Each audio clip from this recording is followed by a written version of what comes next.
Welcome to Blue Collar Billionaires. This is where we like to say that we aren't quite billionaires, but we are getting there. Like and subscribe if you have not done so already.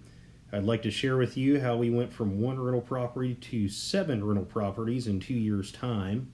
We bought our first rental property in February of 2017 and just bought our 7th property in April 2019. This is how we did it. It all started back in 2013 when I bought my first house. I paid $14,000 cash for the house. It needed a ton of work, but once the house was completed, I figured it would be worth about $100,000. My original plan at that time was to live in this house as my primary residence. I paid cash for the house, like I said, and I intended to fix the house using nothing but cash, so that way when I lived there, I would have no mortgage payment. The reason I had so much cash at my fingertips at that time was that, number one, I'm very frugal and a good saver.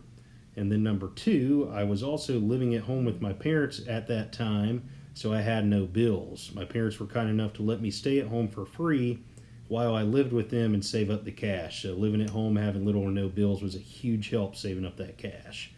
It took me 3 years to complete this house, which was much longer than what I originally anticipated. During those 3 years, my life changed. I met my amazing wife during that time, and we got engaged in the fall of 2016. My job also changed throughout those 3 years, so I would be commuting further from the house for work than I had originally anticipated. So because of those factors, I decided to sell this house. At this point, the house was move-in ready. I wound up selling the house for $100,000. I put an additional $45,000 into the house on top of what I paid for it. So after selling the home, that left me with a profit of $40,000. $10,000 of the $40,000 went to realtor fees and closing costs. That means after all the dust had settled, I had $90,000 back in my pocket after 3 years.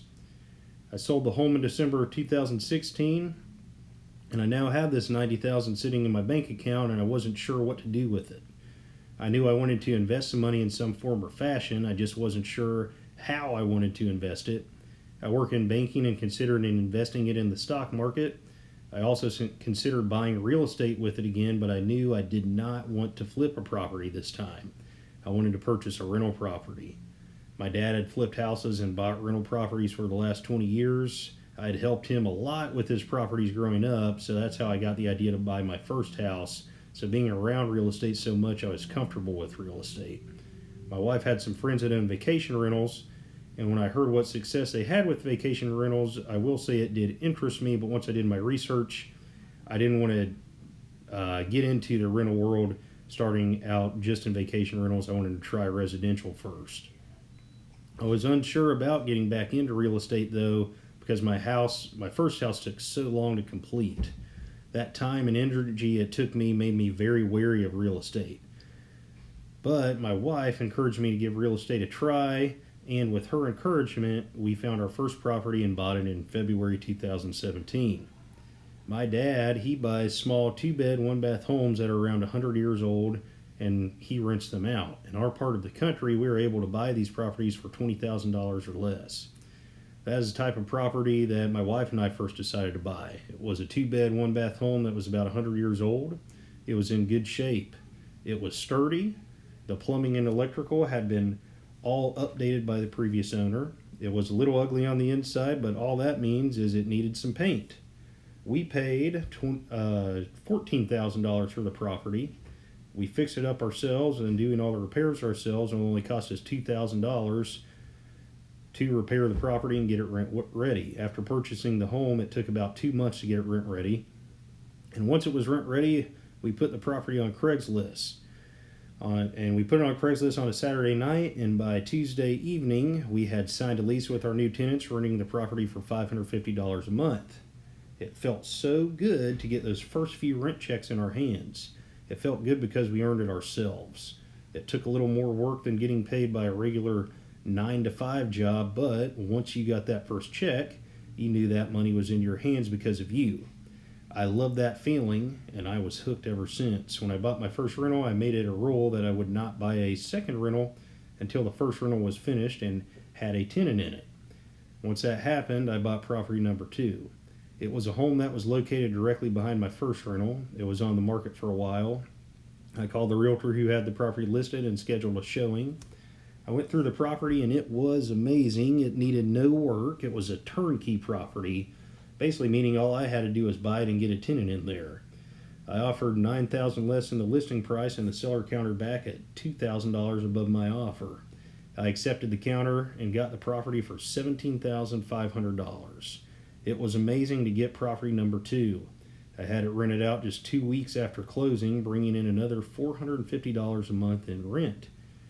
I found property 3 a few weeks later. It was a property that I only paid $7,500 for, but it needed a ton of work. It took me 9 months of repairs before I could get the property rent ready. While I was working on property number 3, I purchased properties 4 and 5. After purchasing property number 5 and having to put so much money into property 3, I had to wait to let our savings build back up. The reason I was able to buy all those properties with cash was that I had all the cash left over from my very first house, and my wife and I are very frugal people, and we were able to save $2,500 a month of our income to replenish our savings. The rentals were also bringing in their own incomes, and we were able to use money from them to replenish our savings as well. By January 2019, our savings had built back up. I found a good deal on property number 6. I purchased it in February 2019 and had a tenant in it by March 2019. Then I found property number 7. I bought it after it had been on the market for less than a day. In April 2019, we closed on property 7 and had a tenant in by May 2019. And that is how I went from 1 rental to 7 rentals in 2 years' time. I did it with frugality, savings, help from my wife, and with the huge jump start I got from the first property I sold.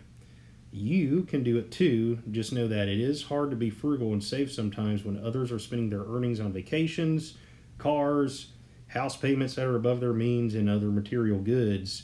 You just have to set a goal and see the light at the end of the tunnel, and know that if you stick to it, you can be a blue-collar billionaire one day as well. Thanks for watching, and again, please like, subscribe, and comment below.